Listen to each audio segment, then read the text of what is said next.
10대 투자 뉴스 함께 확인했습니다. 그리고 이 뉴스들에 따라서 또 움직이는 종목들이 있는데요. 이 특징주에 따른 전략들도 세워보도록 하죠. 오늘 대신증권 강면센터에 강정혁 대리 전화 연결되어 있습니다. 안녕하십니까? 네, 안녕하십니까. 네, 먼저 오늘은 삼성 SDS부터 살펴보도록 하겠습니다. 어제였죠. 이 삼성 SDS가 S1으로부터 네트워크 보안 회사의 주식을 인수하기로 했고 또 교육 부문인 크레디는 매각하면서 사업 재편 기대감이 커지고 있습니다. 어제 장에서도 크게 올랐었는데 오늘 장에서도 3% 안팎의 상승률 보여주고 있는데요. 앞으로에 대한 기대감이 상당히 높습니다. 주가는 앞으로 어떻게 반영하게 될까요? 네, 삼성 SDS가 8일 사업 재편에 따른 기대감 때문에 오늘 강세입니다. 일단 현재 SDS는 상승폭을 일정 부분 반납하긴 했지만 사흘째 상승 이어가면서 좋은 흐름 보이고 있는데요. 장 초반 4% 후반대까지 상승하기도 했었고, 좀 여러 가지 면에서 봤을 때 선택과 집중을 좀 잘하고 있는 모습이다. 이렇게 평가를 하고 싶습니다. 앞서서 삼성 SDS는 지난 7일 어제 S1의 자회사인 네트워크 보안회사 시큐아이의 주식을 600만 주 970억에 장외 취득한다고 공시를 했고 취득 후의 지분율은 56.52%인데요. 이를 두고 한국투자증권연구원에 따르면 CQI 인수를 계기로 국내외 법인 및 글로벌 시장을 대상으로 정보 보안 관련 서비스 강화에 나설 것이다라고 말했습니다. 일단 CQI가 이익률이 높은 사업 부분이라는 점은 향후 삼성 SDS의 수익 창출에 큰 기여를 할 수 있다는 어떤 긍정적인 효과로 작용을 할 것이라고 보는데요. 투자 의견은 조정 시 매수 의견을 드리겠습니다. 일단 긍정적인 뉴스와 고점 대비 하락해 있는 가격대를 감안하면 분명히 매력적인 구간일 수 있지만 단기적인 상승에 대한 부담과 그리고 매물 압력이 있는 가격대까지 진입을 했습니다. 29만 원에서 30만 원대를 뚫어내려면 전에 형성됐던 그리고 그보다 더 직전에 형성됐던 두 번의 단기 고점들을 돌파해야 되는데 현재 시장 분위기에서는 쉽지 않아 보입니다. 27만 원대 이하에 하락할 때마다 분할 매수를 권해드리고 매수 이후에 목표 주가를 31만 원까지는 가져갈 수 있습니다. 저는 여전히 그 시장에 대한 부정적인 시각을 조금 유지하고 있는데요. 이럴 때일수록 투자에 대한 마인드를 조금 여유롭게 가져가시면 좋을 것 같고요. 삼성 SDS도 좋은 뉴스가 있지만 조금은 관망하시면서 대응하시면 될 것 같습니다. 삼성 SDS는 분명히 호재입니다. 하지만 이럼에도 불구하고 시장 분위기가 별로 좋지 못해서 이전의 고점을 뚫기는 어려울 것이다 라고 봤는데요. 이 때문에 조정 시 매수 관점을 소개해 주셨습니다. 이어서 파미셀도 보도록 하겠습니다. 에이즈 치료제의 원료로 수출 계약을 맺었다라는 소식이 전해지고 있습니다. 독점 공급할 경우 연간 140억 원 정도의 매출이 기대되고 있어서 어제와 오늘 동반 상승 보여주고 있는데요. 이 부분들은 또 어떻게 해석할 수 있을까요? 네, 파미셀이 에이즈 치료제 원료 공급 소식에 강세 흐름 이어가고 있는데요. 오늘 오전 파미셀은 5% 후반대까지 상승 기록했다가 조정받고 있는 상황입니다. 전날 파미셀이 지난 4일 인도의 제약회사 빈디아 오가닉스로부터 약 18억 원 규모의 빈스락탐 공급 계약을 체결했다고 밝혔습니다. 일단 파미셀은 그동안 에이즈 치료제 아바카비아를 어떤 그 원료인 빈스락탐을 연구 개발 진행해 왔는데요. 일단 올해 초부터 상업 생산을 준비해 온과 동시에 올 초부터는 아바카비아의 최대 생산국인 인도에 빈디아 오가닉스와 빈스락탐에 대한 어떤 품질 인증 작업을 해왔기 때문에 결국 지난 4일날 최초 주문을 받게 된 것으로서 앞으로도 계속해서 이러한 행보를 이어나갈 것으로 보입니다. 그럼에도 불구하고 저는 이제 투자 의견은 중립을 드리겠습니다. 현재 증시의 특징이 변동성을 확대하면서 주가 수준이 점차 낮아지고 있다는 것인데요.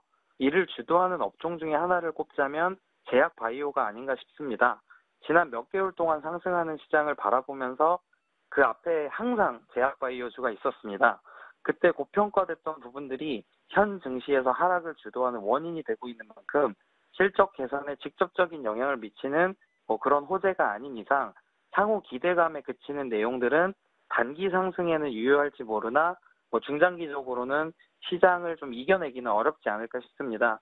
그래서 파미셀 또한 마찬가지 시각으로 보시면 될 것 같은데 기관과 외국인의 관심이 지금 현재 전혀 없습니다. 좋은 내용이라고 기사는 나오고 시장에서 분위기가 좋지만 기관과 외국인들의 묵직한 매수가 없는 이상 재무제표가 아직까지는 건실하게 탈바꿈된 것이 아닙니다.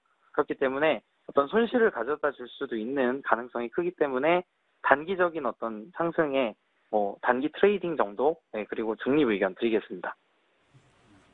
파미셀의 이번 뉴스는 단순한 기대감을 형성해주는 것뿐이다 라고 이야기를 해주셨습니다. 뚜렷한 수급 주체도 지금은 없기 때문에 제약주들에 대해서는 여전히 보수적인 관점을 유지하자라면서 파미셀에 대해서는 중립 의견을 제시해 주셨습니다. 마지막으로 뉴프라이드도 보도록 하겠습니다. 중국 현지 면세점에 한국 화장품을 공급할 것이다 라는 소식이 번지면서 시장에서 큰 관심을 끌고 있습니다. 일단은 150억 원 규모 500여 개 품목을 공급할 것이다 라는 소식이 전해졌는데요. 어제 상한가에 맞췄고요. 오늘도 상한가 부근까지 치솟고 있습니다. 뉴프라이드에 대해서는 어떠한 투자 의견 가져가는 게 좋을까요? 네, 뉴프라이드가 중국 현지 면세점에 말씀하셨던 것처럼 500여 개 품목 그리고 150억 규모의 한국 화장품 공급을 추진한다고 밝혔는데요. 일단 하남 광전 송신탑 관리유한공사의 어떤 공동으로 중원 복탑이 1층에 위치한 1200평 규모의 초대형 공간에 이번 주에 50%. 한국 상품을 중심으로 하는 어떤 면세점 사업 계약을 체결했습니다. 상품 전시 및 판매를 위해서 일단 차바이오 FNC 그리고 닥터 오베론, 네이처셀 그리고 한국 화장품, LS 화장품 등 30여 개 업체와 계약을 해서 총 500여 개의 품목을 공급하기 시작을 했고요. 추가적으로 국내 유명한 탑 브랜드와의 계약을 추진 중에 있는데요. 일단 중원복탑이라는 어떤 회사를 좀 봐야 될 것 같습니다. 이 어떤 400만 명이 내국인이 방문을 하고 있고, 일단 이 중원복탑을 중심으로 중고차 시장이 형성되어 있는 만큼 다양한 제품들이 한 곳에 모여 있는 곳으로 굉장히 큰 쇼핑 공간이라고 보시면 될 것 같습니다. 일단 중원복탑 면세점은 한국의 여타 면세점과는 달리 차별화된 장점이 하나 있는데요. 일단 소매업에서 벗어나서 도매업을 영위하는 곳이기 때문에 매출이 한번 일어났을 때는 일반 소매업을 영위하는 면세점과는 달리 굉장히 크게 일어날 수 있다는 점이 장점입니다. 그래서 일단 1일 방문객이 약 10,000명 규모의 어떤 중원복탑 면세점에 2016년에 화장품 예상 매출액을 뉴프라이드는 2천억 정도 잡고 있습니다. 그리고 나머지 전자제품, 의류, 식품, 잡화까지 포함하면 약 6천억을 목표로 사업을 추진 중인데요. 투자 의견은 중립을 드리겠습니다. 우선 주가가 단기간에 큰 폭으로 올랐습니다. 9월에 FOMC를 앞두고 증시가 방향성을 잃고 변동성을 키우는 구간에서 어떤 종목에 따라 단기로 수익을 챙겨야 되는 전략이 필요하기도 한데요. 뉴프라이드는 현재 실적 개선 가능성이 매우 높은 재료들을 갖고 있지만 증시 전반에 투심이 꺾여 있는 상황에서 단기 급등으로 인한 피로감이 한꺼번에 몰려올 수 있다는 부담이 있습니다. 그래서 전 고점 부근이고 그걸 뚫어낸다고 해도 일단 단기적으로는 수익 실현을 일부는 하시는 것이 필요해 보이고요. 추가적으로 매수를 하시거나 그런 것은 조금 기다렸다가, 그리고 신규로 매수를 따라가시려는 분들은 어디까지나 지금부터 발생되는 것들은 실적에 기반한 것이 아니라 기대감에 따른 오버슈팅이기 때문에 비중을 점차 축소를 하면서 대응을 하셔야지 리스크 관리가 용이할 것으로 보입니다. 이번 주 시장 대응 여전히 어려울 것으로 보입니다. 다음 주에는 또 FOMC 회의를 앞두고 있기 때문에 계속해서 시장에서의 불안감이 남아있을 수밖에 없는데요. 명확한 호재가 있지만 뉴프라이드 같은 경우에는 그간 너무 많이 급등한 만큼 오히려 차익 실현 매물이 나올 수도 있다라는 우려도 내비쳐 주셨습니다. 이렇게 해서 오늘 시장에 대한 특징주 전략 세워봤습니다. 대신증권 광명센터의 강종혁 대리와 함께했습니다. 오늘 말씀 고맙습니다. 네, 감사합니다. 네, 이렇게 해서 오늘 시장에서 주목받고 있는 뉴스들과 함께 특징주에 대한 전략까지 세워봤습니다.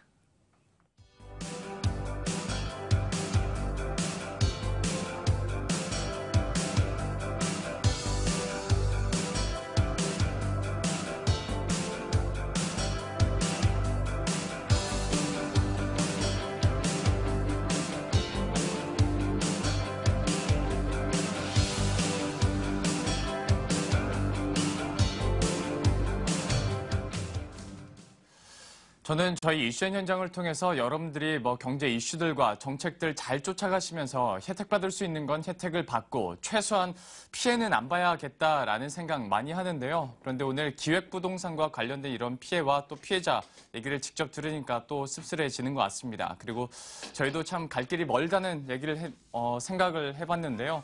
저희들도 내일 책임감 가지고 경제 이슈들 또 준비해 놓도록 하겠습니다. 여러분들도 조심하시고요. 내일 이 시간에 다시 찾아뵙도록 하겠습니다. 하겠습니다. 시청해주신 여러분 고맙습니다.